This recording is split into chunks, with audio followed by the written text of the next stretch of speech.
we'll go ahead and call the meeting to order. If we could please start with the Pledge of Allegiance.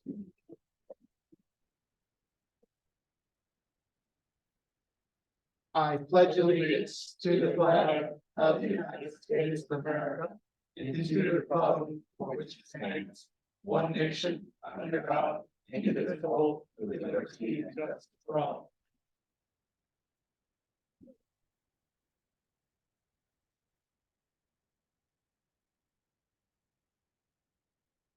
Thank you. Do want to remind everybody of our meeting guidelines and safety protocol. The purpose of this meeting is for the board to conduct board business. Meeting is open to the public and is recorded. You can listen to past board meetings by visiting board docs or the district website. This meeting is being presented via Zoom. It's not appropriate for audience members to interrupt the board business or ask questions during the meeting. Agenda items will be addressed as listed on the agenda. In case of emergency, please exit the room using the exit closest to you. With that, Director Jeffries, would you care to share our vision and mission statement for us? Sure. Our vision, our community inspires and prepares each student to thrive. Mission, in connection with our community, the Sequim School District empowers staff to inspire hope and provide flexible, innovative learning opportunities in a safe and respectful environment so each student thrives. Thank you. Director Rocco, would you care to share our land acknowledgement? Yes. We acknowledge the land we stand on. The Sequim School District administrative and school buildings sit on the ancestral land of the S'Klallam people. While the S'Klallam traditionally come from one nation, history has led to the formation of three sovereign S'Klallam tribal governments. The Lower Elwha S'Klallam tribe located in Port Angeles, Washington, the Jamestown S'Klallam tribe located in Sequim, and Port Gamble S'Klallam tribe located in Kingston. The district's primary partnership is with the Jamestown S'Klallam tribe. Today, the tribe and the district share a partnership that includes official consultation on program and funding changes that may direct and affect American Indian and Alaskan Native students, as well as holistic service planning for students to remain successful in their educational journeys. Great, thank you. I should take a moment just to acknowledge we do have a quorum present. All board directors are here. We do have Director Johnson who's with us virtually. So, but everybody is here as well as both of our student reps. So, all right. And with that, we are today actually is the first day of school bus safety week. Is that right? So, of course, want to acknowledge our those that are the very first people to see our students and the very last people to see how important it is for the safety of our students. So you have a proclamation to read from the state regarding School Bus Safety Week. Whereas on each school day in Washington State, more than 10,300 school buses provide over 680,000 students with transportation between home and school, safely traveling more than 50 million miles. And whereas school bus drivers must complete initial and annual training and provide the highest standard of care for the students they transport. And whereas the school bus inspection program ensures the safety of school buses and exemplifies outstanding interagency cooperation between school districts and the Commercial Vehicle Division of the Washington State Patrol. And whereas school bus driver instructors, shop personnel, supervisors, and support staff perform vital functions in assuring the safe operation of the student transportation system. And whereas ensuring motorists adhere to the rules of the road around school buses during the loading and unloading of students is critical to maintaining safe conditions. Now, therefore, I, Jay Inslee, Governor of the State of Washington, do hereby proclaim October 16th through the 23rd, 2023 as School Bus Safety Week. In Washington, I urge all people in our state to join me in this special observance. Signed this 24th day of August, 2023, Governor Jay Inslee. So do you want to acknowledge our folks that were working in the transportation department? How much we appreciate them, and my hat always goes off to them because I think about the sometimes even classroom management in my field can be extremely difficult. But I don't even have to keep a classroom on the road. Just my classroom is stationary, but managing students, but also keeping everything on the road safe. It's a feat within itself for sure. I'd also like to acknowledge another side to safety, and that is the maintenance of your bus fleet. And in our school district, our state patrol inspections are nearly perfect, if not perfect. So hats off to our mechanic who takes care of that and really does watch out for us. And then the drivers on a daily basis doing those daily inspections too. And we have Director Hall with us tonight. Anything you'd like to share regarding this safety week? Hi, thank you. As you may know, that school bus drivers are required to do evacuation rules 3 times per year. And so I've always coincided the very first evacuation with this week. So Wednesday, Friday will be conducting their safety evacuation drill. This is an actual drill. The bus driver gets up and it explains what evacuation rules are and cues, and then we have practice evacuation. So this will be done in the morning of the years. Anybody who wants to come and observe our evacuation drill, welcome. And thank you for the very kind words. Our drivers did an excellent job. Please pass on our appreciation from the board. This is Nicholas. I received the Sheriff's Department a speed survey, which I haven't seen before, and it measured speed of drivers coming to Grable, passing by Grable, and buses arriving at Grable. This was during the morning school zone time, and our bus drivers at 100% following the speed limit.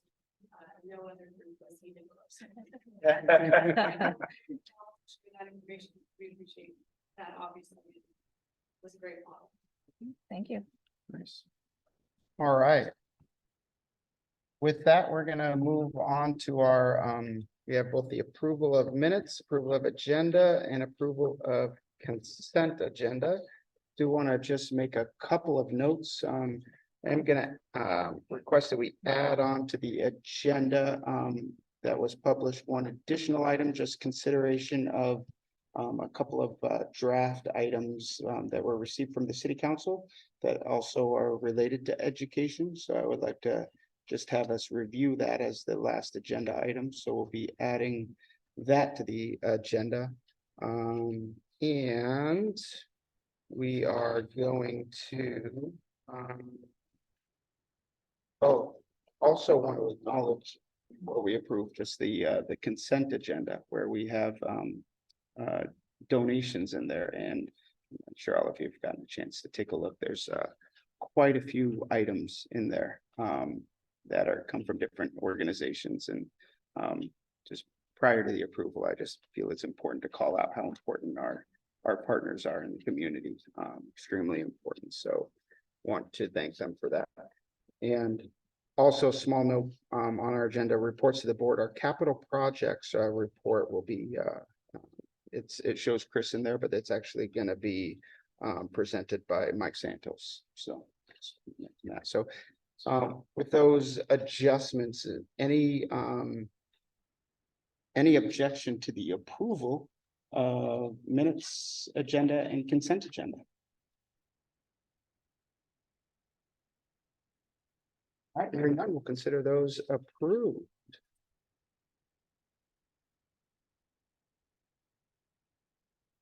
Will bring us to the public comment portion of the meeting. And we do have a policy that's been adopted for public comment. The policy and procedures are available on the school district website. And we do we do allow time for public comment. Each speaker has a maximum of 3 minutes. And we can also do public comment via virtual as well. So if you are attending the meeting virtually and would like to make public comment, you would want to do so by using the raise hand feature within Zoom. So if you could please, if you're on Zoom and would like to make public comment, please go ahead and raise your hand now. That way we can capture your name and add you to the list. And while you're doing that, I will go ahead and read a few disclosures on it. So again, each speaker does have a maximum of 3 minutes. I'm going to ask Director Jeffries to go ahead and hold up the red card. That just gives you a warning so that if you have 30 seconds left and you see that, that's just a kind reminder about the amount of time that's left prior to the 3 minutes. The public comment period is not a time for dialogue between the board and the public. The board will not respond to statements, questions, or challenges made during public comment period, and there is no back and forth dialogue. Please know that the board's silence is neutral. It is neither a signal of agreement nor disagreement to the speaker's remarks. Although the board will not engage in dialogue, the board chair might ask the speaker a clarifying question. It is also possible that school district staff will contact the speaker at a later time to follow up on an issue raised during public comment period. Finally, please remember that your words have impact and you, not the school district, are responsible for your words. We caution all speakers that it is possible that your statements could violate the rights of others under various laws, including laws protecting privacy and laws prohibiting defamation. If you are unsure of the legal effect of your remarks, you should seek independent legal advice. In any case, we ask you to help us model for our students what respectful and inclusive community looks and sounds like. And in the interest of time, order, and respect for others, it is not appropriate for complaints or charges about employees to be mentioned during public comment. These issues are to be addressed to the superintendent in writing. And with that, I am going to go ahead and listen. I said it right? I think I'm 2 for 2. No, I'm 3, I actually think. 2 for 8, probably. Good evening. I'm Alyssa Perky, but tonight I'm actually speaking on behalf of an anonymous Sequim School District elementary school teacher that does not feel safe speaking out for fear of intimidation and retaliation by district administration. School board members, I'd like to express my concerns and observations after the first month of the reconfiguration. While I understand it's early in the year, I haven't seen any of the aha moments that were promised regarding the benefits of this change. I hope that the promised reconfiguration opportunities materialize. Our lunchrooms are now overcrowded with up to 165 students eating at once, leaving students with inadequate time to eat. The promised benefits of grade band teacher collaboration haven't materialized either. Ironically, grade level collaboration is not as effective as it was last year yet. Each grade level has too many teachers to have common planning time. The bus situation is dire, with students facing long rides, exhaustion, and even incidents of violence that required police intervention. This is unacceptable. Having hundreds of students aged 8 and younger in one building has posed considerable challenges. It's important to acknowledge that younger students often exhibit more behavior issues as they are in the process of learning how to be good students and are still quite young. With this convergence of young students under one roof, there is an abundance of behavior issues within the school. I'm willing to give this more time. It is early in the year, but I wholly believe this change was unnecessary. I'm far from impressed. I believe the board should have considered the wishes of the public and teachers more carefully. The culture at the top level of the district has been a source of concern for years, but it has now reached an unprecedented level of toxicity.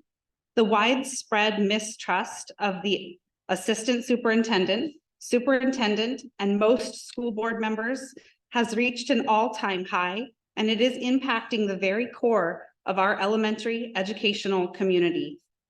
This pervasive mistrust is a significant obstacle to the success of our district and is driving a wedge between teachers, parents, and the district administration. Without trust, it becomes increasingly difficult to work together effectively and create an environment that fosters educational growth and excellence. Regaining the trust of teachers and parents is essential, even if it may seem like an uphill battle. I implore the school board to acknowledge these pressing issues and prioritize efforts to rebuild trust within our community. Thank you. Okay. Adrian?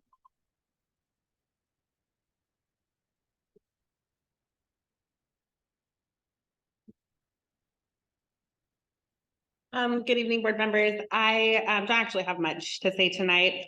I just wanted to refresh your memory that a lot of us parents and teachers and transportation staff members have raised some pretty serious concerns regarding things that are happening on the school buses, especially with the younger kids riding with middle schoolers and high schoolers.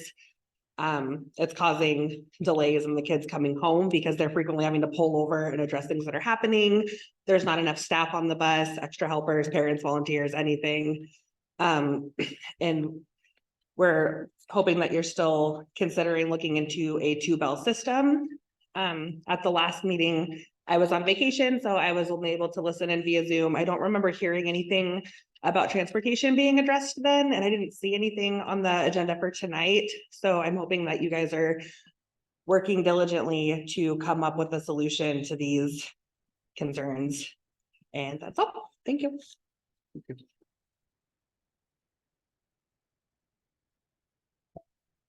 Don't have any more in-person public comments. We're going to switch. We have two folks that have signed up for virtual public comment. Go ahead and start with Laura Updike.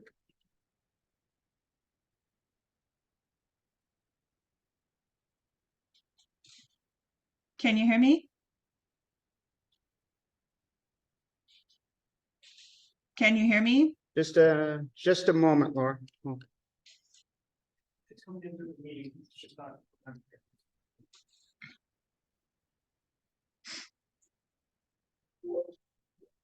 Try talking now. Can you hear me now? Yep, we can. Go ahead, Okay, Laura. Sorry. I'm giving my time to Alyssa's husband, Jeff Perky. Okay. Jeff.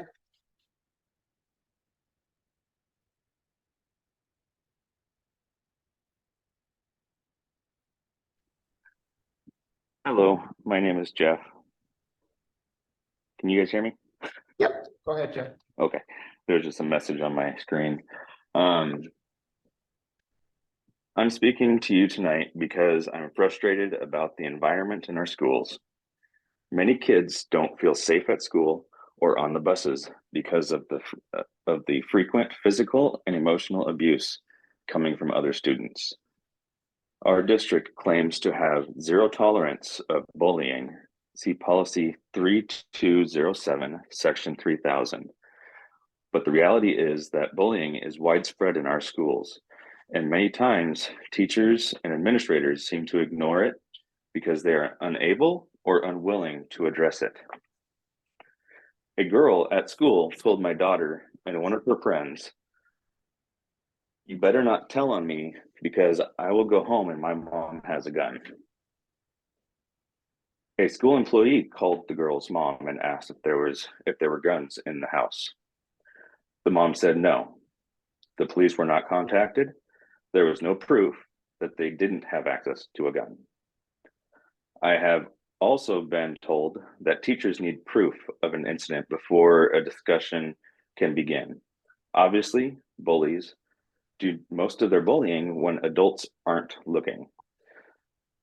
So something needs to be done to stop bullying, even if the teacher doesn't see it. If the schools won't take a child's word seriously, they're teaching children that their voices don't matter and that adults cannot be trusted to help them. If you expect me to trust a mom's word that she doesn't have a gun, even though the school doesn't trust my son or daughter's word when they say they are being bullied and harassed at school, this makes no sense. Kids need guidance and teaching, and sometimes their views about things are exaggerated, but they depend on adults to take their concerns seriously and keep them safe from emotional and physical abuse. A lot of bullying and other inappropriate behavior takes place on the bus. It's ridiculous that 5-year-olds are on the same bus as middle and high schoolers who are using profanity, talking about violent and sexual things, and even watching porn on the bus. Our teachers are stretched thin. It seems their hands are tied. Our board and superintendent need to give administrators the means to effectively discipline children who are disruptive and disrespectful. Children need to be relocated to another area if they are making it difficult for their classmates to learn. We may need more staff to specialize in helping children with behavioral problems. Some children may need to be suspended or even expelled. These types of complaints are usually met with statements about tight budgets. This claim rings hollow and is hard to swallow when our district just spent tens of thousands of dollars to pay teachers to pack their classrooms and pay bus drivers to haul their stuff, when our district has unnecessarily increased the fuel and labor needs to get our kids to school.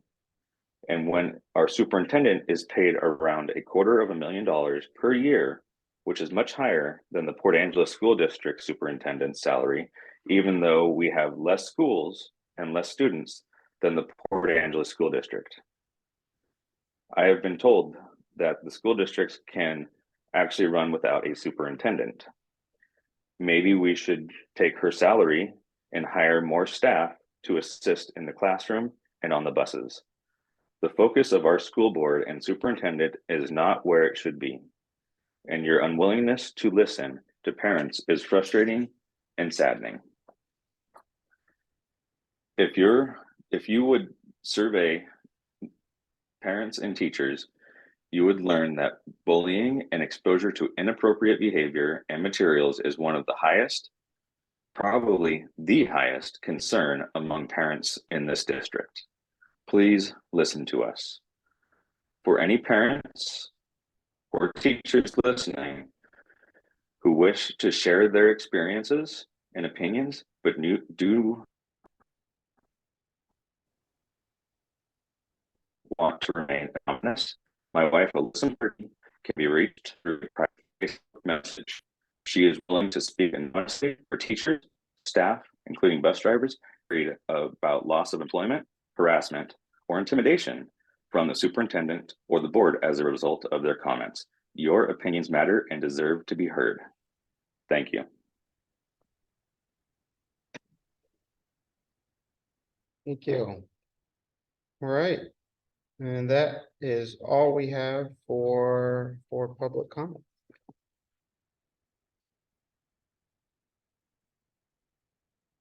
We are going to move along to student board representative reports. Hello, welcome. I'm just going to be talking about this past week. We had our homecoming week. We had Spirit Week, which was very successful. Many students participated. It was extremely fun. The halls were decorated. It was just overall a wonderful time. And then on Friday, we had our homecoming football game, and the boys won 36-0, thankfully. And then Saturday, we had the homecoming dance, which was really fun. Many people enjoyed it, and that's about it. Excellent, great. Yep, I agree with everything Ariana said. That's pretty much how the students have been participating to the school. They've been working all like bees, all the time, very busy, trying to get all the decorations done, trying to make the parade of the football game successful. Has been all collective work with all the students who participated, with clubs as well, and ASB members of the school. I also wanted to add one more thing. I wish I could address to you today about the school lunches. I have talked to different students who get school lunch every day, and they have discontentments when it comes to the school lunches. This is important because, as we might know or not know, for some of the students at Sequim High School, the school lunch is the only meal that they have a day. And for everybody who consumes school lunch, it is important to consider how that affects their health and life. I have talked to Ms. Nichols, and I know that we are slowly trying to change and to improve the school lunches. But I just wanted to bring this up, and I wanted to be this something that you think about and consider in the future to maybe change and improve a little bit. So thank you. That's all I had today. All right, thank you. Yeah. Okay, and that's going to bring us to our first report regarding capital projects. We have Dr. Santos. Director Santos.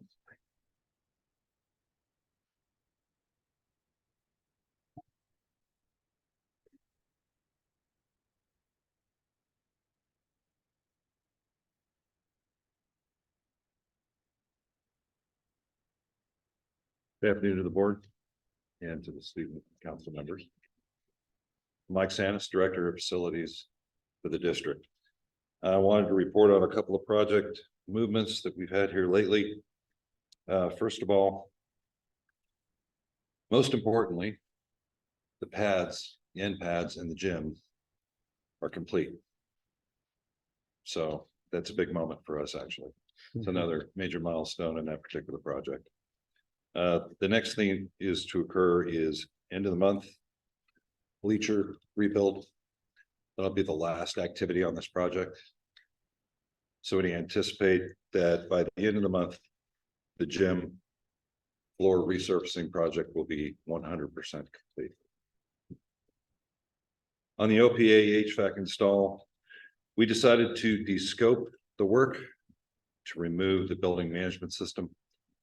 Reason being is we're taking all of the building management system components of all of our HVAC projects, and we're combining them into one holistic project, so we don't have a patchwork of mismatched manufacturers throughout all the HVAC control systems and all of the properties.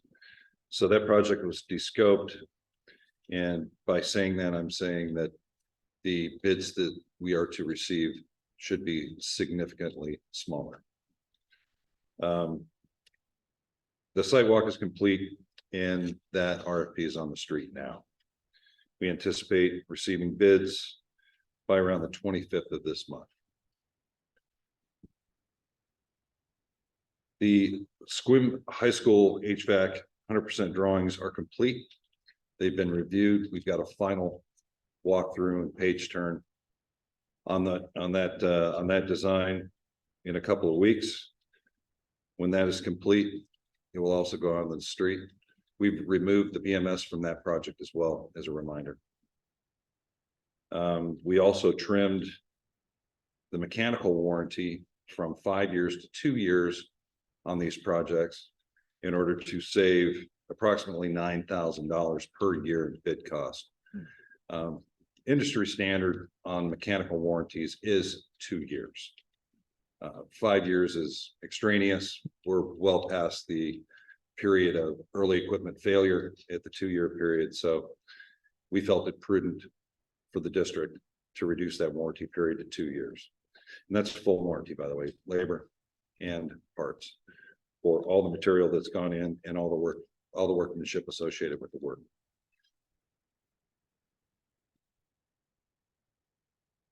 That's all I have at this time. Excuse me. I'd like to update you on the boardroom reconfig and the office reconfiguration.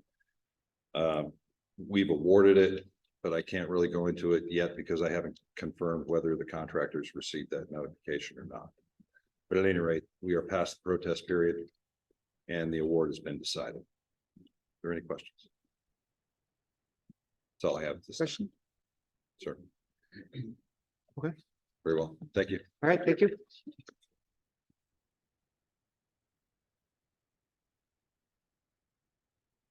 Next, we have our annual choice transfer report.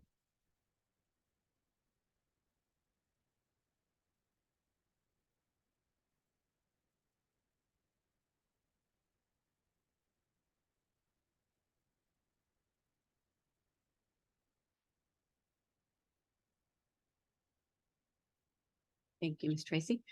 We have choice transfer reports. Choice transfers are situations where a student who lives in a different district would like to come to our district and they have to apply for that. We have students that live in our district in the same way that would like to go to different districts. Next slide, and I'll show you what our choice transfers look compared to last year.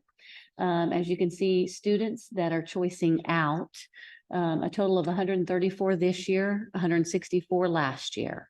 I think we're on the downhill slide to some extent from COVID, where we had a lot of students that were choicing out to online programs. So I think there's a difference there. If you will go to the next one. We have, here's our percentages of students that are asking to be out by grade.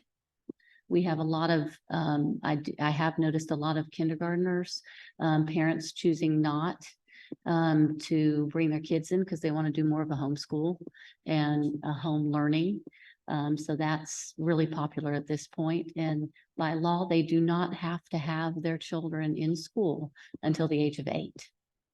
Next slide. Students choicing in. Last year, there were 74 requests to come to the Sequim School District, and this year there are 80. The next slide shows top reasons to enroll in an online school or program. I feel like I was actually during COVID working in the Port Angeles School District, and one thing I saw was during COVID there was there were people who were on the fence who thought maybe I'd like to, try this online school, and COVID kind of pushed them over the edge, and they tried it. There was huge numbers, as you know, in 2019 and 20 and 2021, and I feel like now it's coming back down to a little bit of a normal, and people are realizing that in-person learning really is quality, and it's better, but we still have 45, students that are choosing to go to another district online. And then the next slide just kind of gives you an idea of, and this is alphabetical, not based on numbers, but just the different places where our students are choosing to go. And that is it. Any questions? If Yes. I was just curious about when students say there was a few of them that are leaving because we don't offer the academic programs that they want.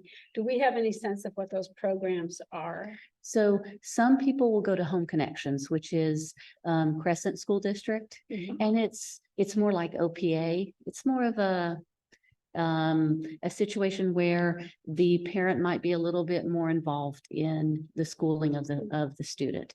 They're, those are the top 3 reasons. So it's not like curricular reasons. I don't find it to be that, but you'd really have to actually talk to the parent personally.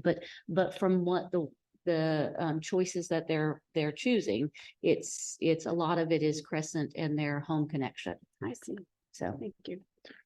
Just curious, for those that do indicate that they're switching to an online school, even though online school in a lot of cases may not necessarily be quite as beneficial, but just wondering if we are able to educate them that we do have an online school as well, if there is that opportunity prior to them transferring out.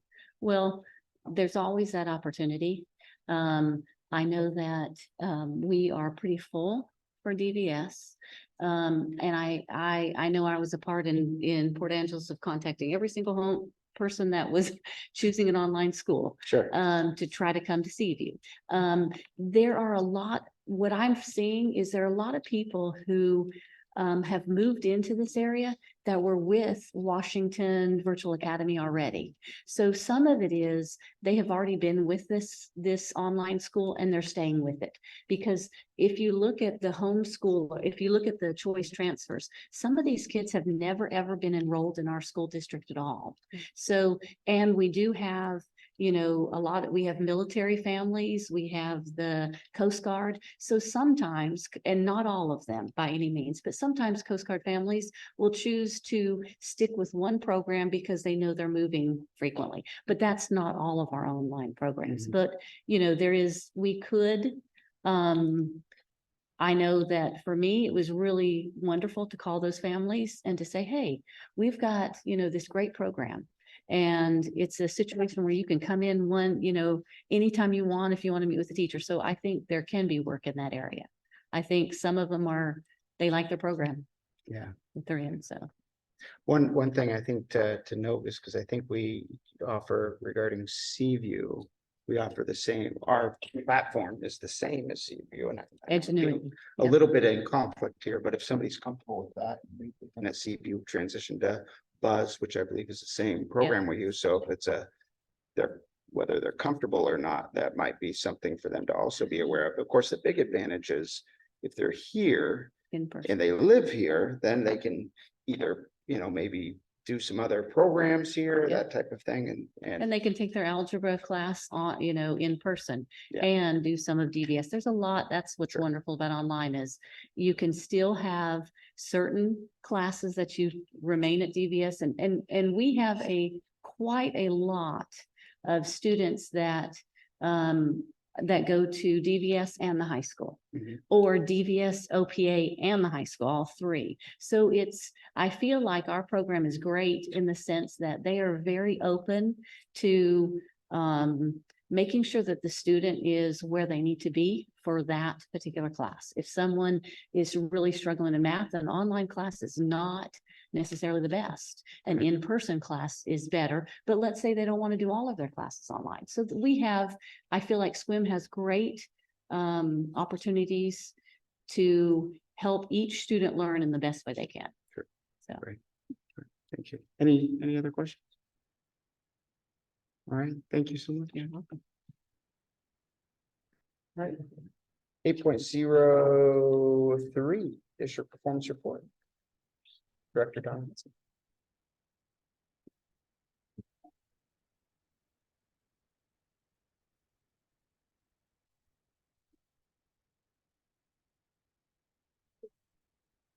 It won't share. I know it, but not that well.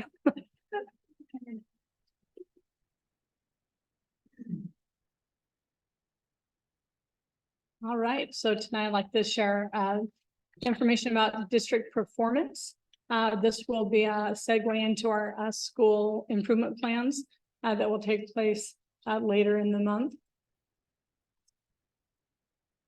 I feel like it's not working.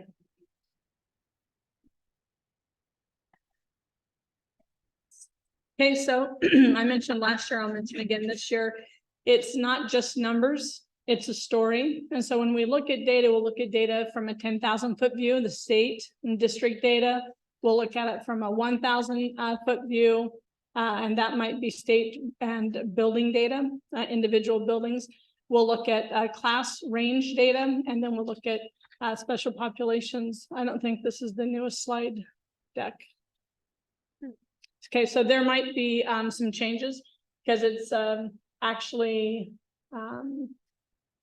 programs and characteristics. Thank you, programs and characteristics.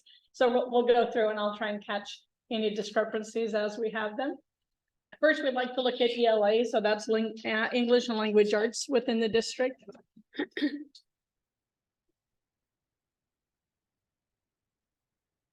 It's not working. Okay, so when we look at the state of Washington, you will often see the state of Washington test normed around 50%, and that's a bell-shaped curve. And so when you look at this is the state's data.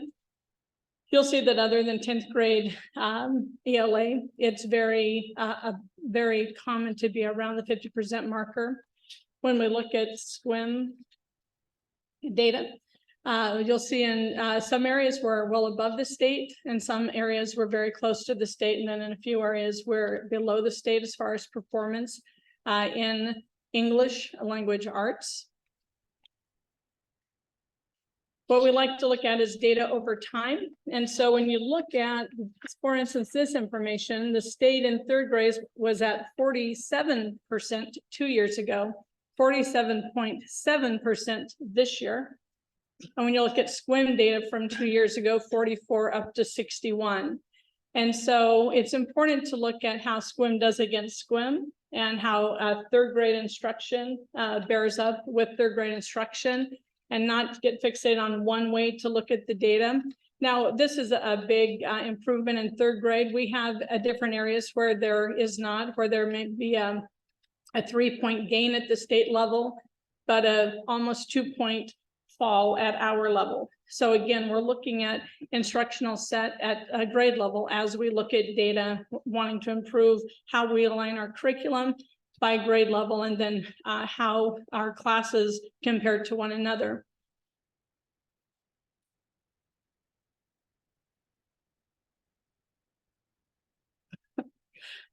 I don't think it's going to work. This is a new bit of data that I brought this year, and it's classroom range data. So this data is indicative of individual classrooms across all 5 of our buildings. So what we want to look at, this is data from 2 years ago. And so you have a range in classroom performance from at 3rd grade, 80% to 8% in different classes. And what we're looking to do is really level out so that if you're in my class in 3rd grade and you're in Director Balance class in 3rd grade, you should be getting the same type of instruction and having the same type of outcomes. So one of the things we'll talk about later is PLCs. That's very important work in our district this year, really having our teachers look at their formative assessments, meet and look at important outcomes and targets for each grade level, and then teach to that, remediate it, and extend instruction. So this is 2 years ago. This is last year's data. So you see we've brought the bottom up in some areas. The lower performing classes in 3rd grade this year are 33, where the highest performing is 79. And again, we can be somewhat happy about 4th grade because it's very close as far as range data. But this is the outlier that I'm always interested in. If one of our classrooms can have 76% of kids meet standard, we would like all of our classrooms to have 76% of kids meet standards. So again, this is something internally we look at with our building administrators and within our PLCs. And the goal is to be more the same and more aligned by grade level than not. So I'd like to add to that, one of the things we're looking at when range data is also classroom makeup. So as we go through, all of these classrooms have different ways that their classroom students are coming together, the way that they're having services, whether or not they have specialized instruction needs. So we're talking this year also in PLCs about how we do put classrooms together, and we'll be very mindful about that because teachers have spoken with us about the fact there is variation in how many students in a particular class have certain challenges, or if we have certain numbers of students in a class with a certain need versus others. So we'll be very attentive.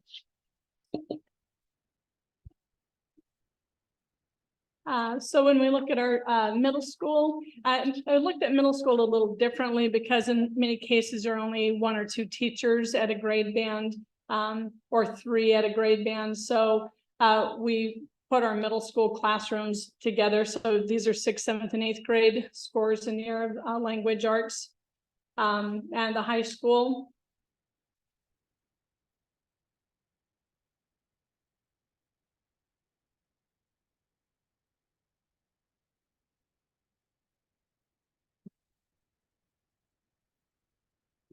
Okay, so in 2023, so last year, we have the same type of data. You can see last year how closely aligned our high school is. So that's an exciting data point to see that if you're taking the English in the 10th grade, you're really, regardless of the classroom you're in, you're about 7 points of range between those content areas.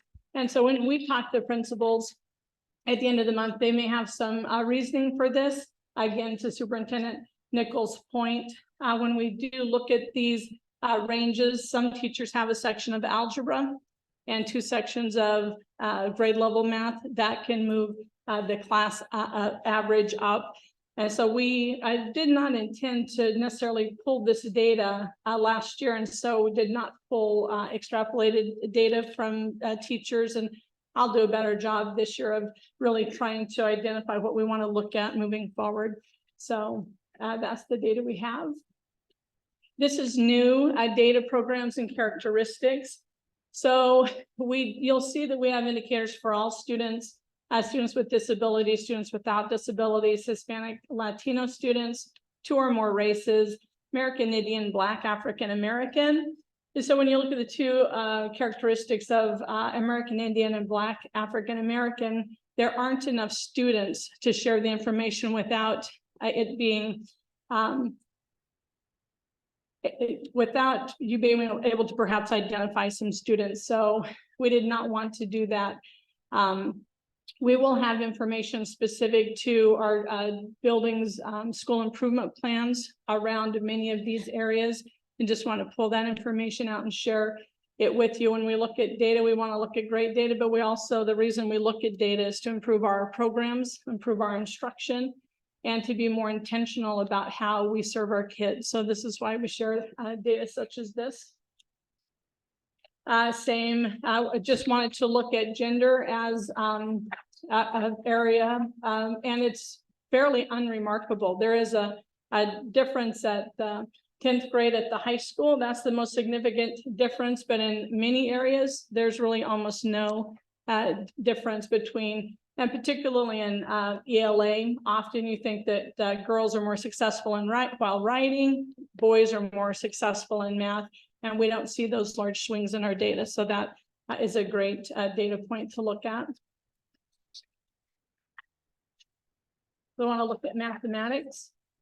I'm trying to hustle. How am I? I'm still medium. So math in the state of Washington, very interesting. If you look at math scores in the state of Washington between 3rd grade and 4th grade, they go down almost every single year. So when we look at our math scores, or not, but if we did, there we go. We see large gains in early math. We've looked at Eureka as a strong math curriculum.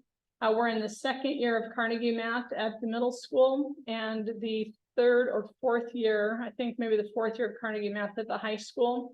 So we'll just want to be digging in a little deeper with our math teachers at middle and high school to see how they believe the curriculum, those instructional materials are working in math. We'd obviously like to see those scores higher, as would our staff. Same way to look at data over time. Interesting, if you look at 0.9% of growth in 3rd grade and 13% of growth for Sequim schools. 4th grade has some anomalies that we're looking at with our administrators. 3 points of growth at 4th grade, 11 points at 5th grade, and then down at 6th grade, but then improvements at 7th. So what we really want to do is just track this data over time, and we're just trying to narrow in on where those teaching, where we're not highly aligned, and again, PLC will really help us with that. Want to do that same range data for math. Anywhere from 81 to 14% in classrooms, 83 to 11% 2 years ago in math. When we look at math at the elementary, 4th grade is that anomaly. We're just looking at, and Principal Stanton is looking at the way we're working with math data in their PLCs, and that's part of the plan moving forward. When we look at 2 years ago math data at the middle and high school, it's hard to believe that you can have 100 points of range. And that's what we want to really combat against with looking at data such as this. And when we look at range data for this year, we see some similar data points. What is important to understand is that as we look at this data, these are not all classes of 20. Some classes are classes of, or some of these may be 122 students that a teacher has, where another may be a single class of 15. So if you were to try to add all of the data up, divided by the number, you would not come up with the state, the Sequim School District number of students passing, because they're unequal classes. So just trying to speak about some of the data truths in this presentation. So when you look at program and characteristics in mathematics, Again, we see great growth by many of our students. We see areas of concern by others. And again, those will be things that we'll be looking at building levels through our our continuous school improvement plans. And just really trying to be surgical about the way that we support students through tier 1, 2, and 3 instruction. Math, again, when we look at math, gender for math, really quite a large, significant number here, very level. This we thought was very interesting, 25% at all at the high school. So the data is just a conversation to be had, at our buildings with our staff. Science. We test in 5th, 8th, and 11th grade at science, and our science scores for the school district are very close. I can't see just 11th grade, just a couple points below the state average. When Principal Fox talks to you next week, she'll explain the pathways that we battle against in the high school. When kids have met their graduation pathway, they don't always take the test, or if they take it, they don't always engage in the test as we would like them to. Again, that's something that we can work on as building-wide plan by having conversations with staff and our students. Science over time. Same information, maybe just a little bit below this state this year, but if you look at, we're about 5 points up from where we were last year. So we're hoping that our teachers are looking at that data, then making changes to their instruction, looking at the strands or the areas that we had weakness in, and then doubling up on how they'll share with their students.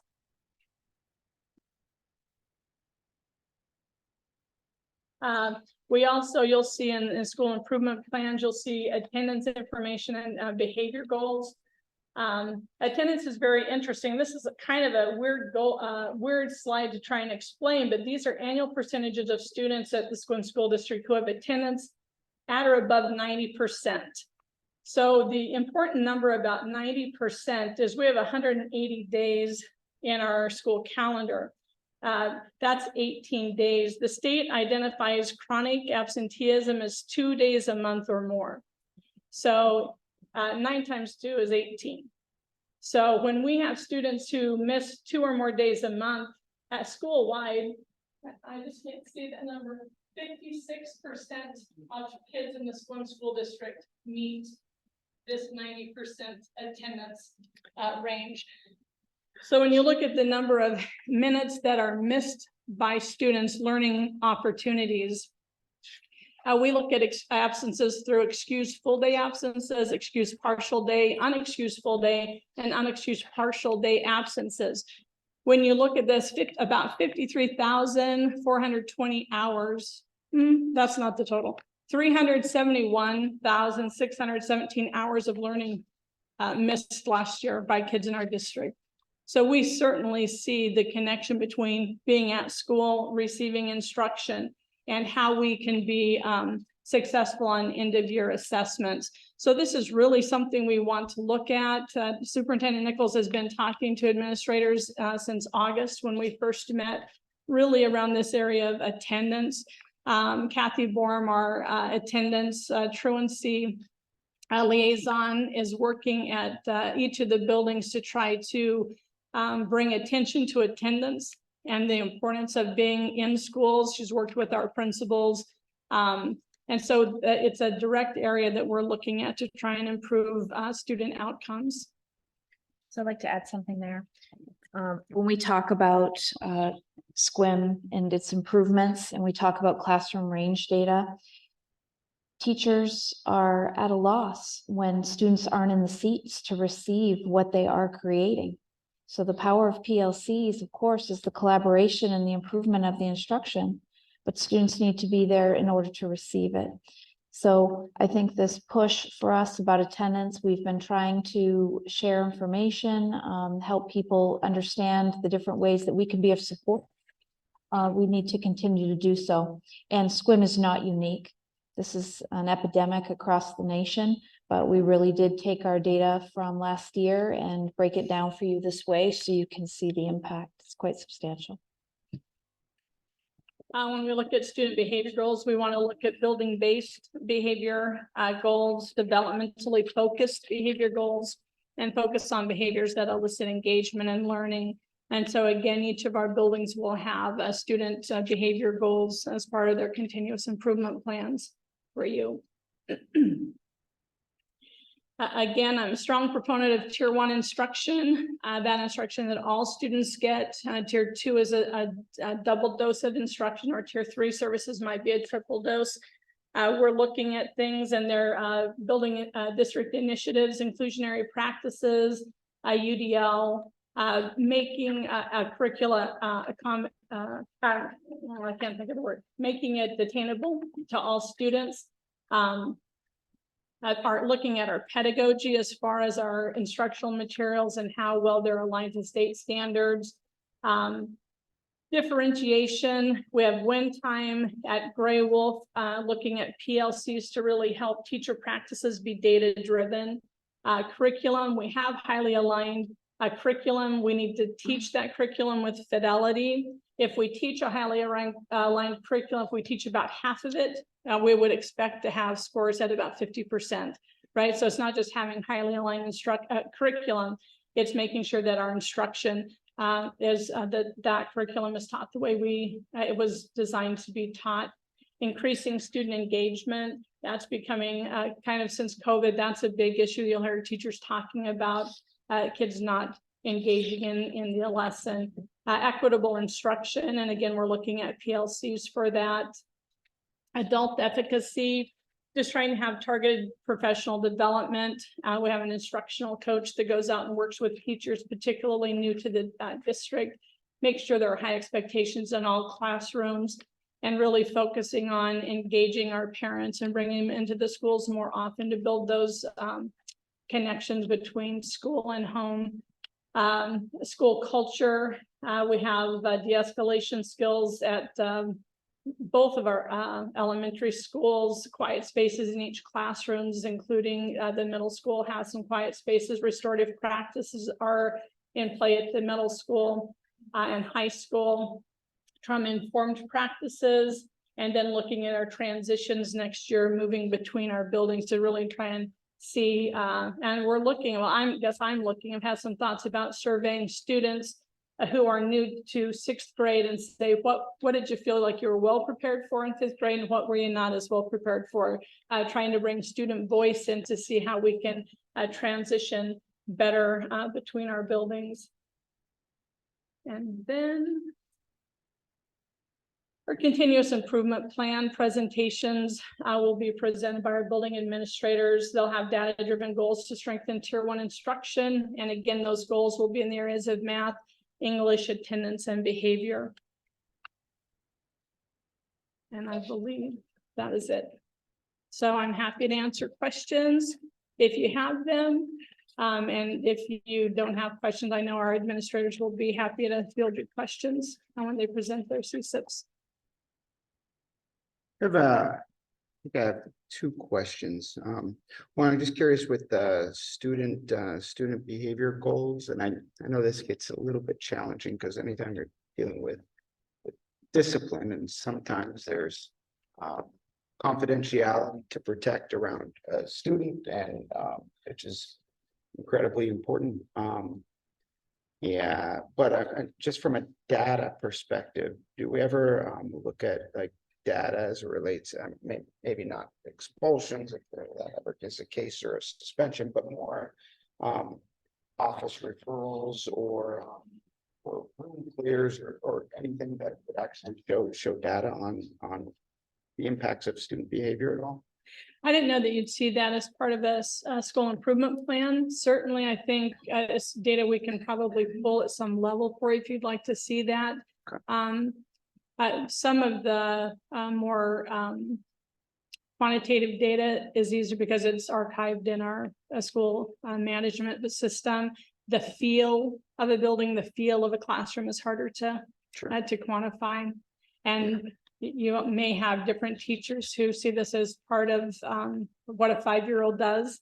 and other teachers who don't see it as such. So there's some subjectiveness. Sure. But certainly something I think you can talk to principals about during the CSEP, and they might, as they're a step closer to the classroom than I am, may have a better feel for that. Okay, excellent. Then my other question is, I appreciate the slide that talks about the over time, the range Mhm. over time. Do we ever, and I remember the one that went, looked at grade level over time. Do we ever track that by a specific cohort over time? I know principals do, and I didn't do it on this. Okay. At some point, I think there are about 40 slides. I could No, probably it's talk okay. for a I'm couple just- hours, but it just, Yeah. at some point, we have to kind of define what we want to do, but certainly we do. And that's what I hope to show over time with that data over time, is to start looking at it and see how the changes we're making to third grade curriculum instruction through the PLC process, how is that affecting student outcomes? Okay. Because that truly is the work. We want to get better at what we do in the classrooms collectively to make sure that our student outcomes for all students improve. Sure, absolutely. Other questions? Yeah, I just, I see a lot of work to be done. I mean, there's progress in some areas. I am really concerned about the math scores as really apparent here that there's something going on here, and maybe it is. One of the things that I guess I would be interested in is you have suggested a lot of this is going to get looked at. And I'd be interested to know, before the next report, sort of what strategies and new changes have been implemented to address some of these kind of dramatic concerns. Yeah, so Carnegie Math is in its second year, so we've had one kind of full year. And I just question how evenly it was rolled out last year. I know that Principal Lunt and I have had conversations. We have Carnegie coming in to be doing some training with middle school teachers this year. We sent all of the teachers who had not yet gone to Carnegie, the training seminar. The last group went down to Arizona. Of course, then we had a teacher move. We hired a new teacher. So that's kind of a science that we can't quite perfect, but we are trying to get them to that 3-day training, and not just on the curriculum, but how to use the curriculum, how to teach it with fidelity. That becomes an important part. It's not just a textbook that we can turn a page. Right. So it may not be the program itself, but the implementation. Certainly, I don't want to disparage Carnegie. right. I just think it's too early to tell at the middle school. The high school are mixed on how the teachers like it. But that doesn't necessarily change the outcomes, because when we moved Eureka into the elementaries, nobody liked it. But boy, Sorry. did know. I couldn't tell where it came from. But the outcomes just were spectacular. And once the teachers really understood the pedagogy of Eureka Math, boy, it's just really liked at the elementary level. Right. Some of the concern about that at the middle school was that in 60-minute periods, it was hard to teach it with fidelity. So they felt that Carnegie, and making it a 6-12 curriculum, would over time benefit a high school math outcomes. Thank you. You bet. For the record, big fan of Eureka. I'm a big fan of Eureka, for the record. I am too. I wasn't sure what happened. Once you get the hang of it, it takes a little bit. It is hard to get the rhythm of it, but once you do it, it really is effective. Anything else? Yes. Yeah, I know, but looking at the trends, I agree, math is a concern for bucking the national trend and a statewide trend. I'm not a big fan of comparing ourselves to the state average because those are pretty low, I think, in my opinion. And they could be better. And I don't have a good solution for the state or the nation, but what I'm concerned about is right here in Sequim. I think we have the administrators, the teachers, and the students that can improve and do better. And I'm frustrated that they're not, but I realize there's so many multivariable factors, especially, well, I am concerned about what I see as a downward trend in some of these, especially math from elementary to high school. Something's going on that we need to take a look at. And that's been going on for before COVID. No, it's true. I'm not arguing with you. I will say, I think a new curriculum is hard for kids and it's hard for teachers that first year. I do think that this year will be a year at the middle school particular to really tell if we have improved outcomes, and then if not, we'll have to dig in. But when you look at the work that the PLCs do, first they're looking at which skills at each grade level are must, what are the priority standards. So a textbook will have 400 pages, 500 pages, 700 pages. We have 180 days of school. So we understand that we can't teach every single word on every single page. So we have to look at those priority standards. Then we need to identify as teachers or teaching by grade level or department, what are the outcomes that we expect from those priority standards? Then the next step is to look at what do we do if kids don't meet those standards, right? What kind of remediation are we going to do to improve those skills? The last step then is how will we extend for kids who do meet the standard? How do we make sure that we're pushing them? So that's an important part of the PLC process. And so when we get our teachers looking at this data and they begin to ask themselves those questions, we really do expect that strong tier 1 instruction to improve student outcomes. So I'm sure that you'll hear about that more during school improvement plans. And I certainly hope you do, because I expect that you would. But I think it's true that the thing to remember about data that doesn't please you is it becomes an opportunity to dig in and figure out where are we not quite getting what needs to be done. And I'm confident through the PLC work at our building, we'll start narrowing in on that, reducing the curricula, those priority standards that all kids must have by the time they leave that grade level. And then focus our time and effort on that work. So I believe things will be looking up for kids and outcomes over these next several years. And I realize when you take a real close look at the data, how we gather it, what it is, it may not be measuring what we think it's measuring. Correct. So we have to be very careful there. But no, I encourage, and you mentioned the outcomes. I'm going to be interested in, well, you mean you want to go from 37% to 38%, or do you want to go to 45%? Well, yeah, part of that. What's the goal? Because probably what the goal, that's what we want to move towards. And if we set a minimum goal rather than a reasonable goal. Yeah, PLC will ask you to set audacious goals, set goals that you are curious about. I know at the middle school, Principal Luntz has in the science program, their grade level goal, or maybe it's building level goal in science, is to take all level 2 students and move those students to level 3. Now that's a big goal.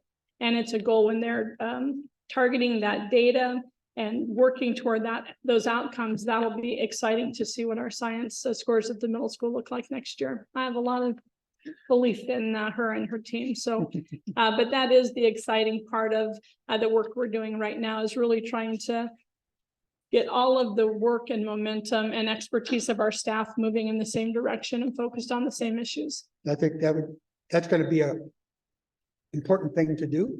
And I'm going to be interested to see if it works and show me how it works, how you know it works. As far as the attendance, when I was on the truancy board, that big concern, I think attendance is directly correlated, if not cause and effect. If you don't come to school, if you're not in school, it's all your plans that you just talked about won't make a difference. So, hopefully the new configured PTAs at the elementary school and the brand new PTO at the middle school can maybe help address some of those issues and work with parents. Same with behavior. I'm not in there day to day about the behaviors, which are troubling to be sure, but it's nationwide kind of thing that's going on. So there's some variables that are bigger than we are, but we should be able to make some inroads there. But it is a community effort. Kids at home and kids at school behave certain ways. Well, and interpersonal communication is a big part of it. And we know that we have a lot of students, be they young or our young adults, who have devices, and human to device communication is probably easier, although not if you look at social media. But human to human behavior is learned, And so that's a part of the work too with those school improvement plans, is to work on interpersonal, just student to student behavior goals that we have. For student behavior, seems to me that's a community problem. Because I'm guessing if they're misbehaving over here at the middle school, they're probably misbehaving downtown in the community and other places. As being a teacher, seen a lot of times kids that act up in school are perfect at home. And sometimes that's true. Sometimes you put kids in a large group situation and their behavior changes. But I think it's a community-wide effort that needs to be made in changing kids' behaviors. And I don't have a good answer No, for I don't disagree. social media, TV, cell phones, all this stuff that goes on that I didn't have to worry about as a teacher when I was teaching middle school kids, for I example. think it's true. I think if you look at Gray Wolf, Principal Lopez has parenting classes every week, every other week. Every week, trying to just help our young parents learn, the craft of parenting. You look at Principal Stanton at Helen Halloran, they've got Leader in Me, so they're looking at character and really personal growth kind of skills for those intermediate students. Both the middle school and the high school have Character Strong. Again, looking at those, and they've, I know Principal Lund has winnowed it down and looking to do that. I just got an email that she's has students or teachers noticing when kids are doing well, that they send her a note. She calls the student in, gives them compliments. She calls the parents and thanks them for, what's going on with their student. And so part of that too is noticing when kids are doing well and teaching students those lagging skills they have, or at least trying to focus on what skills we need to be successful in our schools. But this has to just have you so excited to get together with these principals and look at their CSIPs and the work they're doing, because we've got a great team and they're working very well for our kids. I know you have a big challenge on your hand. It's not easy, but it's something important that needs to get done. So absolutely. All right. Absolutely. Thank Well, you so much. Thank you very much. You bet. All right, that's going to bring us to our finance and enrollment report with Hi. Right, good evening. We're going to go over our September 23-24 school year budget status reports. And right now, these are estimates because we're still working on year-end close for 22-23. And we will have all of our documents to the ESD by October 25th for that closure timeline, and then they'll look over all of our documents to make sure that there's not anything missing or questions on anything, and then it will get sent to OSPI for final approval. If that will be in the form of a F-196. So right now, until that happens, our budget status reports are an estimate. So we can go to our first report, which is our fund balance report. It covers all 5 of our funds. And so our general fund, beginning fund balance for these that's the estimated part of these reports right now, because until we close and have our ending fund balance for August 31st, we can't have a firm number for our beginning fund balance. So you can see that I would say that our debt service fund, transportation vehicle fund, and capital projects are pretty set. ASB is probably close as well. General fund is always the biggest one, and making sure that we have done all of the accounting that is required by the state before we're finished. So you can see if we were to use these beginning fund balance numbers in each of these funds, our general fund for the month of September would be at $1.424 million. It's my ending fund balance. Capital projects has 3.355. Debt service fund 73,534. ASB has 482,923. And transportation vehicle fund has 1,561,334, and hopefully this year that balance will go down. That's what we hope. All right, and then let's move on to our next. It doesn't matter which one. Yeah, that one would be great. this is the report that is our revenues and our expenditures, and then we compare it to this time of year for 22-23. And so you can see for the first month that our actuals for the month is for revenues is at I can't see that far, but almost $3.3 million. And our expenditures are at $4.2 million. So you can see that already it's like $900 and some odd thousand. We've used more of our ending fund balance than the revenue that we've taken in. So that's what puts our ending fund balance at $1.4 million for the end of September, if things were to be all as they are. And then also just remember that this probably is one of the lowest months of ending fund balance because we're ending our school year. We don't have our October levy dollars in yet. So there will be a large amount of levy dollars that come into our account at the end of October and maybe November. But then we're using those funds along with our apportionment until we get to April. So it'll, we'll be fine. And then it'll be a little bit harder when we get closer to April. It's the same kind of cycle every year. And our apportionment dollars come in each month in a different percentage. And so always the month right after we have our levy month of October or April, our apportionment comes in at 5%. Like this month it came in at 9%, and it will come in at 5%, and it stays like that. And then July and August, we get our largest percentages, which are like 11 and 12%, 10 and 12%, something like that. So that's where we're watching this every single month to make sure that we're where we need to be. All right, in our last spreadsheet, this is just expenditures broken down in a different way. This is broken down so that you can see the breakdown of certificated salaries, classified salaries, our benefits, supplies and materials, purchase services, travel and capital outlay. And you can see you can see how they're spent just based on our object codes for each of these areas. All right, does anyone have any questions on that? Any questions? Interesting, you brought up the way that it's apportioned out through the year.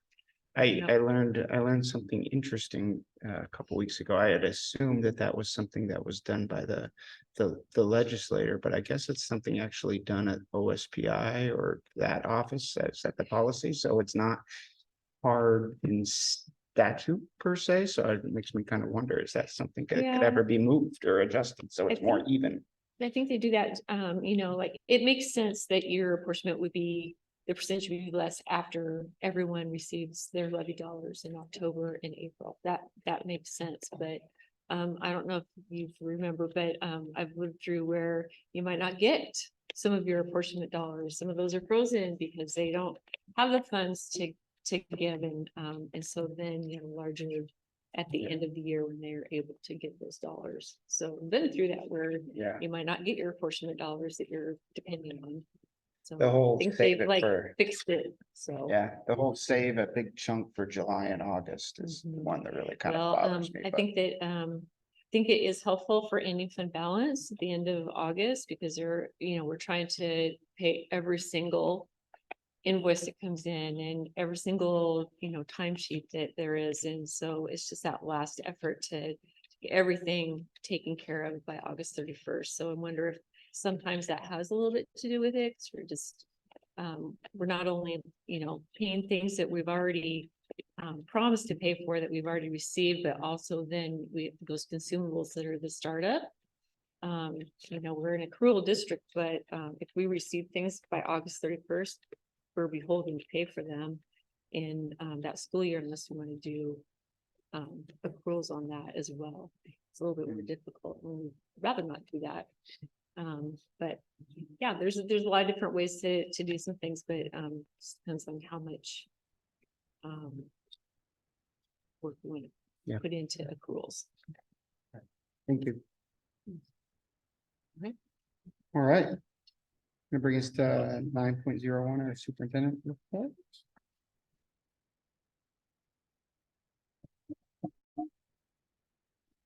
All right, well, the first thing I'd like to do is speak to homecoming, and I know that our student board rep spoke to it already, but I would really like to congratulate Sarah on being a member of the court for homecoming this year. Congratulations to you, and it was great to see you out there on the field. I also would like to commend the student section at homecoming, the football game. You know, we've talked a lot tonight about the challenges of behavior, and I'm going to talk a bit about that in a minute. But I also would like to say, let's give kudos where they're due. And it was really a positive environment, positive game. The students were so engaged in the celebration. And there she is. It was great. And so a shout out to SHS. And the other thing I've been noticing at football games is we have many administrators out at football games, and the students are coming to them, talking to administrators and their teachers they see, and it's just a wonderful community. So great job there, and congratulations. Night to remember. Okay, I would like to let you know that on Wednesday, October 18th, it is Unity Day, and Unity Day has been a commemorative date since 2013, and it's supported by the National Anti-Bullying Coalition. And we are going to be supporting that endeavor in Sequim School District. It is a day where school community and the community at large is encouraged to wear orange in support of anti-bullying measures. We will be getting that word out through our informational office. But why this call to action? I think we all recognize that a supportive and kind environment yields many positive things. And when students feel like they're challenged to find that environment, it makes it very difficult to learn. And so when we think about all of the variables that do go into student achievement, it is essential that people feel safe to come to school. And this day of unity is something that we certainly know is talked about, but I'd like to promote that we're living that. And I would like to encourage those interested to participate with the color orange, one of the most highly visible colors there are, to symbolize that we are going to be paying attention to people feeling safe in school, and to emphasize the message that whether you're in school, online, or in our community, we should be inclusive for everyone to be able to learn safely and belong. So more to come on that.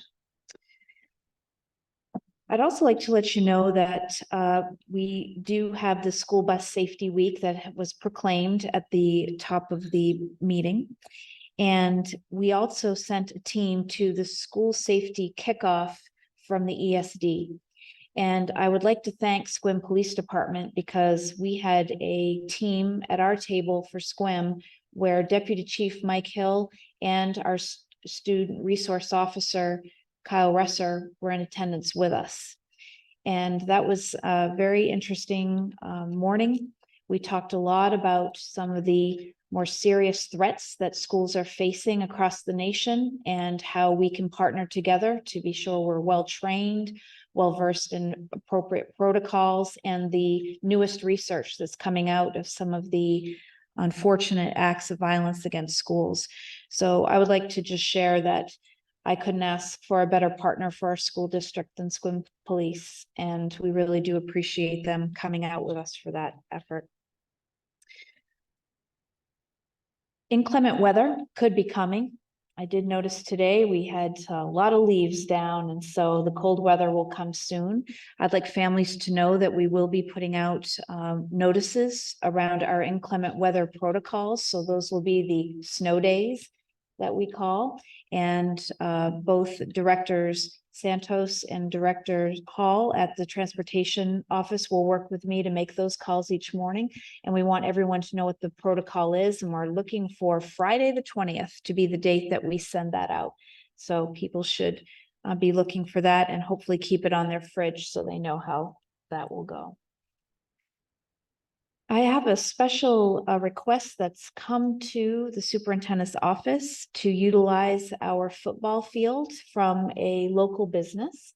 And that is a unique request in that this business has received a grant to make a commercial.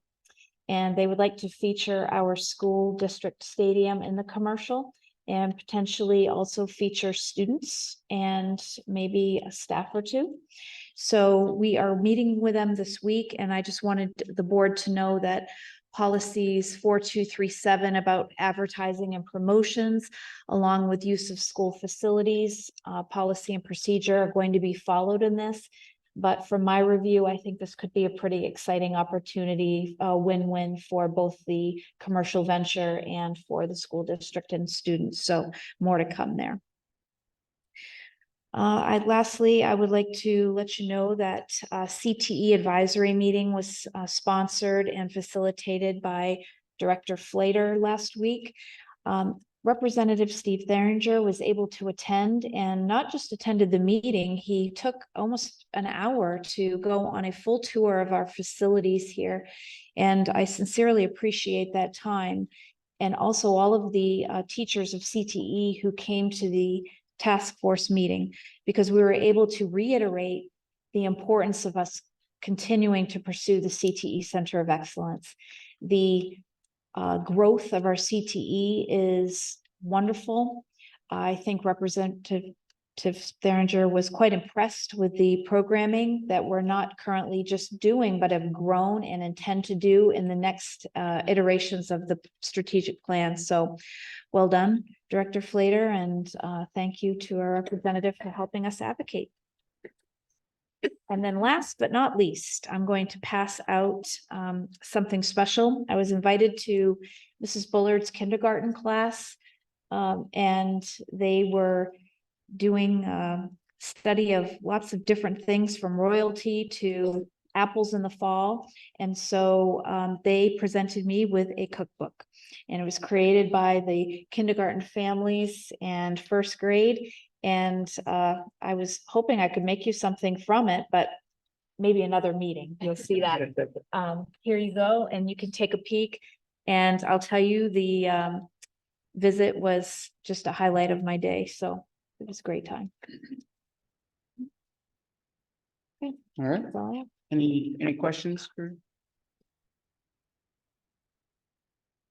All right. You'll wait to hear more about the commercial then. Exciting. So. All right. That's going to bring us to our board business. The first item, 10.01, 2023-2024 calendar adjustment. Will you first? Yes, please. Okay. In the audience this evening, I did invite Pat McCauley to come, and for this portion of the meeting, I'm going to be yielding to her to speak a bit. Sequim School District, as you heard earlier last year, has an Interact Club that is an arm of Rotary. And the Interact Club made an overture through a TikTok video to George Clooney regarding Boys in the Boat. That was picked up, and the momentum behind this video has come to a crescendo. So I would like to invite Pat up to speak to you about that. And then I'm going to take it to talk to you about why we need a calendar adjustment related to this student effort. Hello, I wasn't sure I was speaking today, but I'm glad to. For 4 years, the Sequim Sunrise Rotary has been working on a project for the McKenty-Vento kids to build a home, which we are calling the Joe Rance Rotary Youth House. And we have been slowly working through the community, doing a lot of good stuff with McKenty-Vento. but not being very public because we've been waiting for the release of Boys in the Boat. Well, Boys in the Boat are going to be released in theaters on December 25th.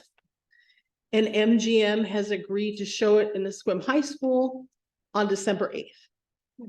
This is the most unusual thing. MGM never releases a movie in anything but a movie theater.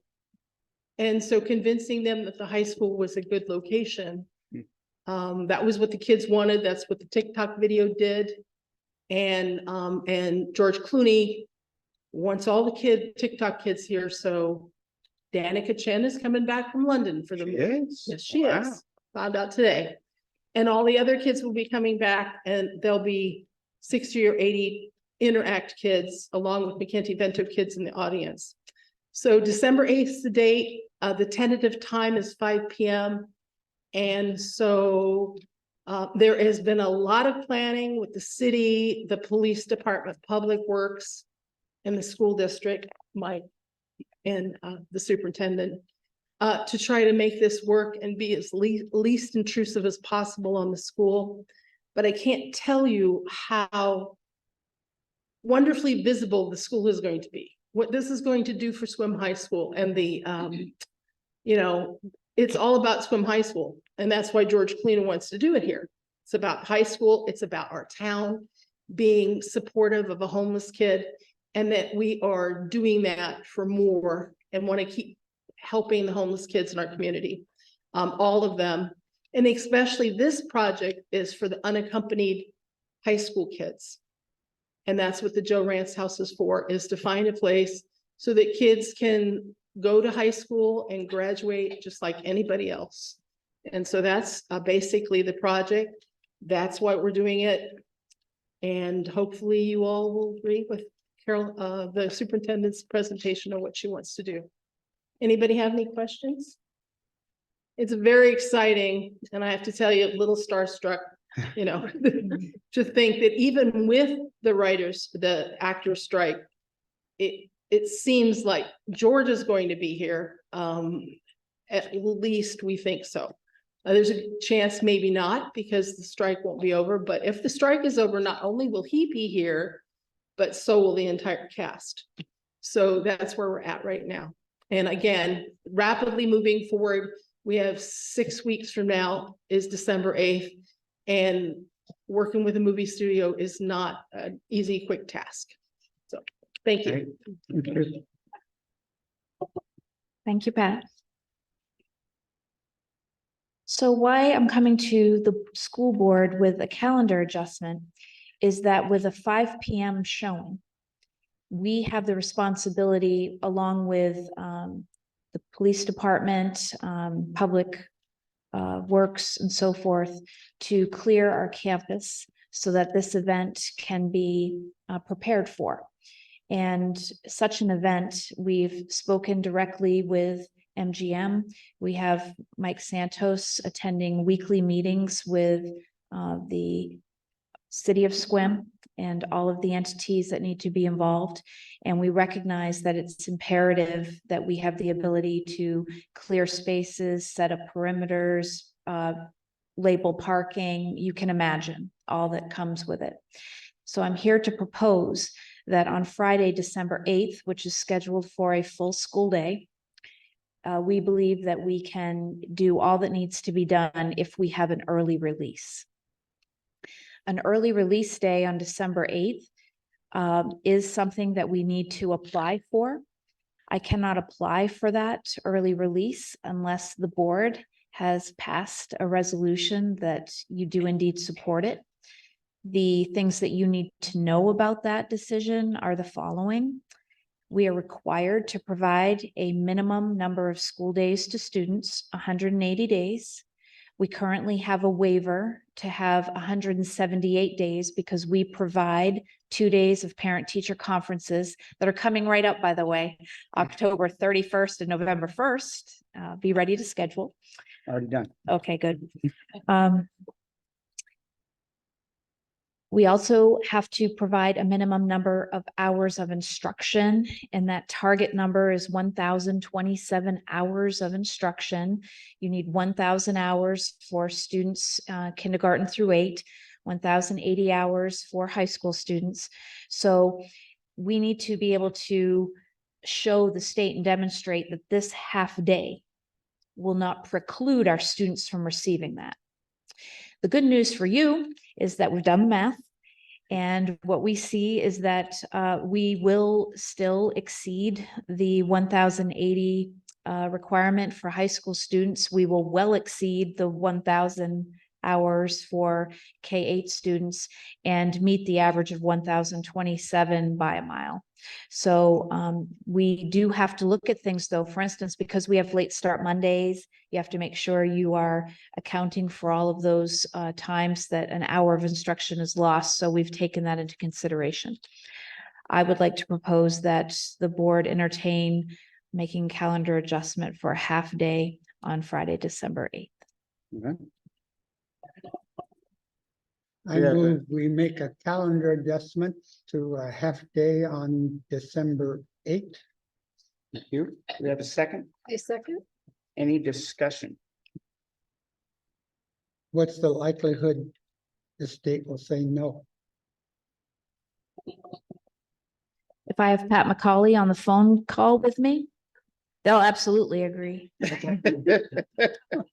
I think that I've already called the state. They understand it's a once in a lifetime situation. They also understand that it is a student instigated event, and we want to support what our students are reaching out into the world to do. And look what it has the potential to bring to our community and our students. So I think they will be supportive. Any further discussion? Sarah, any thoughts? No, I don't have any thoughts. I just think it's so amazing that we're doing all this. Like, I remember when we first started in Interact talking about like the TikTok video and like ideas. And when we first introduced the idea and how it was gonna go, and we had zero hope about any of this. We were like, okay, let's just try it out, because why not?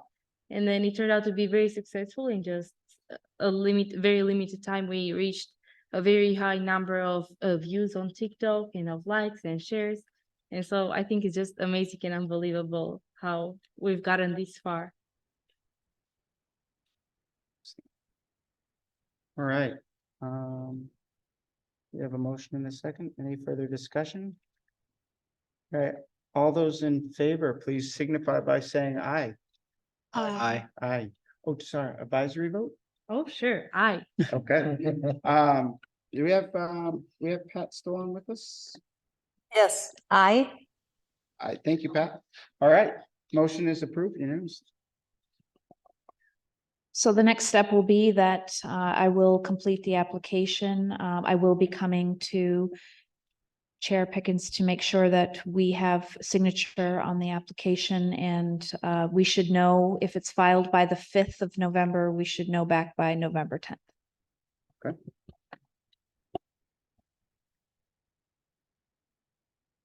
All right, with that, we're gonna go to 10.02. We have a second reading and approval of policy 1610, conflicts of interest. We have a motion.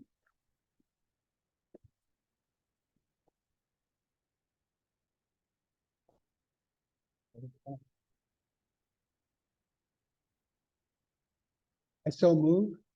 Okay. I learned that from Representative Steringer the other night. Do we have a second? I'll second. All right, any discussion?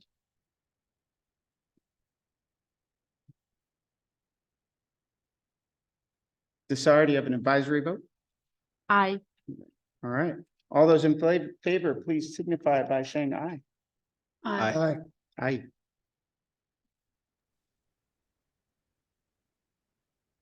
Pat?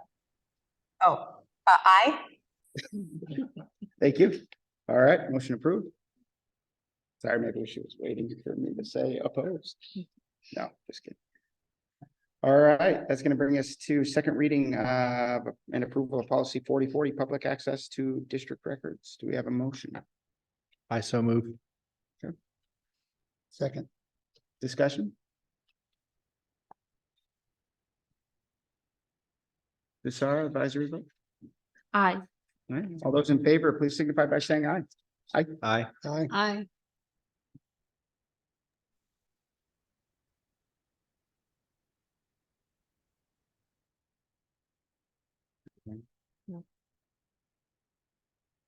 Is that an aye, Pat?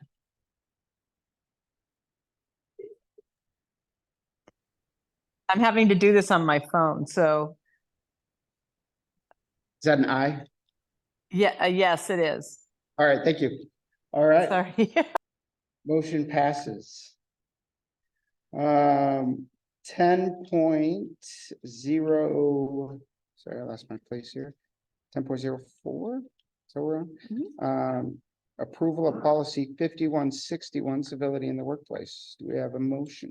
I move we approve policy 5161, civility in the workplace. Do we have a second? I second. Any discussion?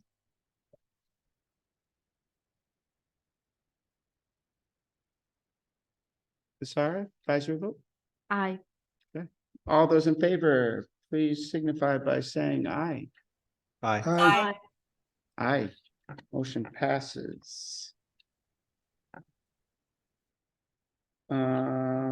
Second reading and approval of policy 5612, temporary administrators. I move that we approve policy 5612, temporary administrators. I Yes. second. All right, it's been moved and seconded. Any discussion?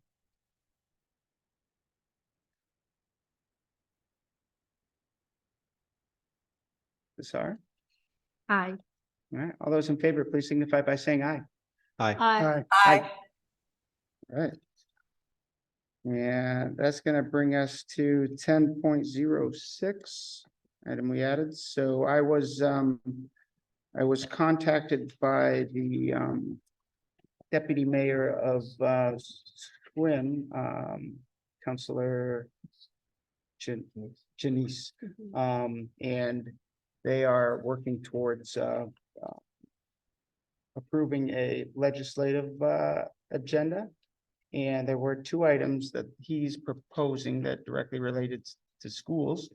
And he asked that I send this out to the board, and I believe everybody received a copy of these two. Just for us to review. Again, these have not been approved by the city yet, but this is something that the city is considering, and Deputy Mayor Janice thought it would go a long way if we would sort of give our buy-in on this item. So I'd like to do more than that if we're willing, which is to give a vote of approval on these, that we are at least in support of the spirit of these two items. So obviously the first one, as you can see, is improved funding model for schools related to capital projects, which I think we've all had many discussions about the need to fund or even increase funding towards capital facilities. So and then the second one, something we're also very familiar with, is about advocating for funding to build a career and technical education facility to serve. Let's see. I don't think that's the most up-to-date version.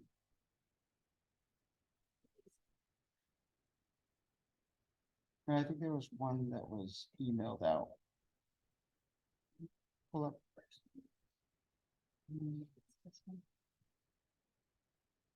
Yeah.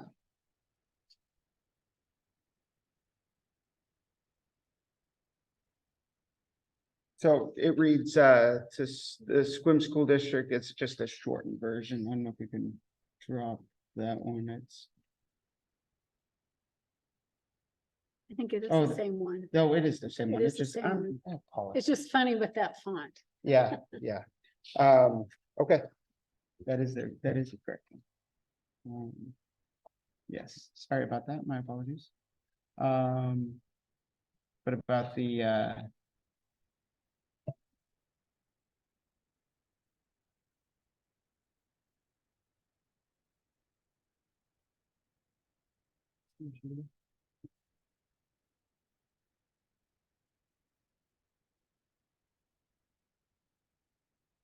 All right. I would appreciate a motion. Before we move, before I would vote in favor, this wasn't the original wording from the city. This is a suggestion. Are they gonna take that into consideration, make changes to theirs, or how does this work? They haven't even, this is still in a draft format, so they haven't even moved it. Yeah, So we're gonna send them our wording and then, no, this is not our wording. This is the drafted wording from the deputy mayor. so he wrote this one, Correct. the one that, different from the original one that was sent out? Correct. Okay. Yeah. I just wondered how. With some editing, so it's a collaborative process. Okay. Yeah. Which I fully encourage, but we've been talking about more collaboration between us and the city. I think this is a good example how it could be done. And I looked at all their other legislative goals, and from the aspect of our legislative priority, all of them seem, they wouldn't be found on WASDA goals because they're things that WASDA doesn't deal with, but I think they're all positive initiatives on the legislative level that would benefit the schools as well as the city. I think that the more we work with the city council on what's best for Sequim, the better. And this is just a real opportunity for us to coordinate our focus for improving our schools and improving Sequim. So I'm totally on board with this. All right. I agree. Okay. So I'll make the motion Okay. that we approve Perhaps just the word, we support these. we support, I make the motion that the Sequim School Board and supports the legislative priorities from the city, including the education priorities. Did that get kind of complicated? I can change it. We're just approving these, right? So not including the education priorities, the education priorities, right? Is that the intent of your motion? I'm not sure, because this is part of a bigger document. Yes, but, well, first, I think you've made the motion of, you just want to show support for these two items, right? I move that we show support for the two education priorities for improved funding models for school capital projects and career technical education CTE program funding. Thank you. Do we have a second? I'll second. Okay. It's been moved and seconded. Discussion. One thing I'll say is I do know that there is they do have more priorities that they do plan on discussing. They haven't been approved yet. I think probably some of those items will have some mutual alignment as well. I think it is better for us to perhaps take a look at that document in its entirety once it's been officially approved by the city council. I think it's just important that when this is proposed to the city council, it will be helpful for them to know, because this is a draft format, that we are in support of those priorities. So if that's the city's priorities, we're right there with them. So I apologize if I confused and called the ruckus. this is a ruckus. A ruckus. That's what the grumpy old man on the school board calls it. All right. Any additional discussion? No, I just think it's amazing that the city is reaching out to us to include in their legislative priorities in alignment with ours, and I think that's a great partnership. Yeah. Excellent. All right. Tasara, do you have an advisory vote on this? Aye. All right, all those in favor, please indicate by saying aye. Aye. All right, motion passes, and I will go ahead and reach out and let him know that we are fully in support, and we'll stay tuned for the outcome on their full agenda, so the full legislative agenda. And so with that, I believe that's our final item, so we will go ahead and adjourn.